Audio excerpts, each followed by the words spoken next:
सभी हमारे स्नेह देवतुल्य मित्रों को हमारा प्यार और नमस्कार। मित्रों, इस समय हम योग की राजधानी कहे जाने वाले उस ऐतिहासिक तीर्थ स्थल में हैं जो अपने आप में अद्भुत है और जो संतों की नगरी कहा गया है। ऋषियों की जो नगरी है अर्थात ऋषिकेश में हम इस वक्त मौजूद हैं। और ये आज हमारा परम सौभाग्य है कि हमारे साथ में योग के एक बहुत महान विभूति योग के क्षेत्र में जो अपने आप में ऐसा कार्य कर रहे हैं, जो समाज को आगे ले जाने का काम कर रहे हैं और योग को हर स्तर से अपना एक नया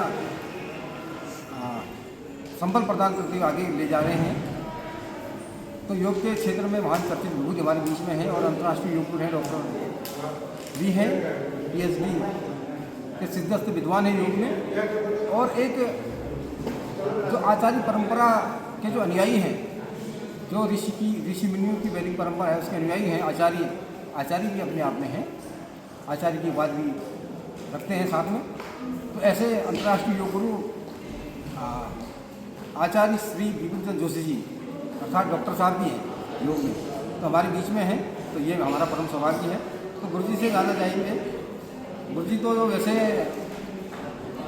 हर क्षेत्र में ये हमेशा हर शिखर पर आगे रहते हैं, हर क्षेत्र में आगे रहते हैं, चाहे वो सोशल मीडिया की बात हो, चाहे वो कोई ऐसा सामाजिक संगठन हो वहाँ पर अपने योगदान की बात हो, चाहे वो कोई भागवत पुराण की कथा हो वहाँ पर इनके जो भी सहयोग की बात हो या कथा की बात हो, या ऐसे कई सामाजिक संगठनों के साथ में गुरु जी का सदैव जो है लगाव रहता है, समाज के साथ जुड़े रहते हैं। और सोशल मीडिया में भी जो है ये हमेशा सुर्खियों में रहते हैं, इसी विषय को लेकर के आते रहते हैं और हम सबको नया ज्ञान भी देते हैं, उत्साहवर्धन भी करते हैं और इनसे हमें कई चीज़ सीखने को मिलती है।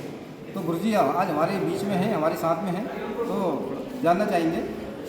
तो अभी गुरु जी का बहुत व्यस्त शेड्यूल कार्यक्रम भी है, गुरु जी के फ़ोन भी आ रहे हैं और संदेश भी आ रहे हैं कि आपको पहुंचना है तुरंत। तो बहुत कम समय है, तो बहुत कम समय में गुरु जी जानना चाहेंगे। गुरु जी जिस तरह से योग को आगे बढ़ा रहे हैं, योग के क्षेत्र में काम कर रहे हैं, इनका दोनों योगपीठ के संस्थापक भी हैं और जो मंदिर है यहाँ का ऐतिहासिक जो है देहरादून में उसके परमाध्यक्ष भी हैं, उसके पुरोहित का काम भी वहाँ पे करते हैं और देश और विदेश के जो श्रद्धालु हैं इनके भक्त भी हैं गुरु जी के। और कई देशों में जो है ये योग का परचम यहाँ की संस्कृति को, यहाँ की विरासत को, यहाँ की माटी को, यहाँ की खादी को लेकर के जाते रहते हैं और उत्तराखंड का नाम रोशन करते आ रहे हैं। गुरु जी से जानना चाहूँगा, गुरु जी क्या कहेंगे योग के बारे में? हाँ, सबसे पहले तो जोशी जी आपको बहुत बधाई, शुभकामनाएँ, मंगल कामनाएँ।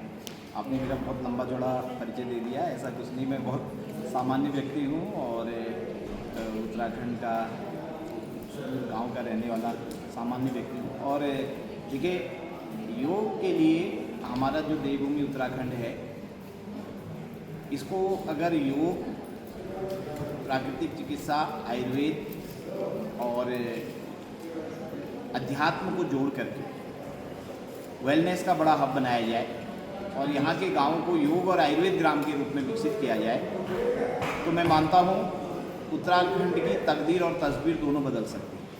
क्योंकि हमारे उत्तराखंड से जो पलायन होता है, जो पलायन 10,000 15,000 की नौकरी के लिए लोग करते हैं और शहरों में बहुत ही कष्टदायी उनका जीवन होता है, छोटे से कमरे में रहते हैं, बच्चों को पढ़ाना लिखाना, उनकी जो ज़रूरत की चीज़ें हैं उनको इकट्ठा करना बहुत इस समय उनके लिए एक चुनौती रहती है। तो उस पलायन को रोकने के लिए, और ज़्यादा पलायन वही है, अगर पलायन के 3 कारण हैं: शिक्षा व्यवस्था का ठीक न होना, स्वास्थ्य व्यवस्थाओं का ठीक न होना और स्वरोजगार का न होना। अगर 15, 20, 25 हज़ार का रोजगार अगर व्यक्ति को पहाड़ में ही मिल जाए तो मुझे नहीं लगता कि वो पलायन करेगा, जो एक बहुत बड़ी संख्या है। और योग में हमारा ये मानना है, योग, आयुर्वेद, जड़ी बूटी उत्पादन, मधुमक्खी पालन और उसके अलावा मोटे अनाजों की खेती, जैविक खेती, पुष्प उत्पादन और बहुत सी ऐसी चीज़ें हैं जिनको हम पहाड़ में एक साथ करके, क्योंकि सिर्फ योग से काम नहीं चल पाएगा, ये तमाम चीज़ों को जोड़ के होम स्टे वगैरह जो भी सरकार की योजनाएं हैं, इनका एक संयुक्त मॉडल बनाया जाए और उस मॉडल के द्वारा जितने भी प्रशिक्षित योग शिक्षक हैं या विद्यार्थी हैं, ये सिर्फ नौकरी की ओर ना जा करके, क्योंकि पहाड़ में एक सबसे बड़ी समस्या क्या है, हम लोगों का कॉन्सेप्ट नौकरी है, चाहे प्राइवेट मिल जाए सरकारी मिल जाए, तो उस चक्कर में हम अपना उद्यम कर नहीं पाते हैं। जबकि हमारे लोगों में बहुत स्किल है। तो मैं सरकार से भी आग्रह करूँगा, सबसे पहले तो क्या किया जाए कि बच्चों का स्किल बढ़ाया जाए।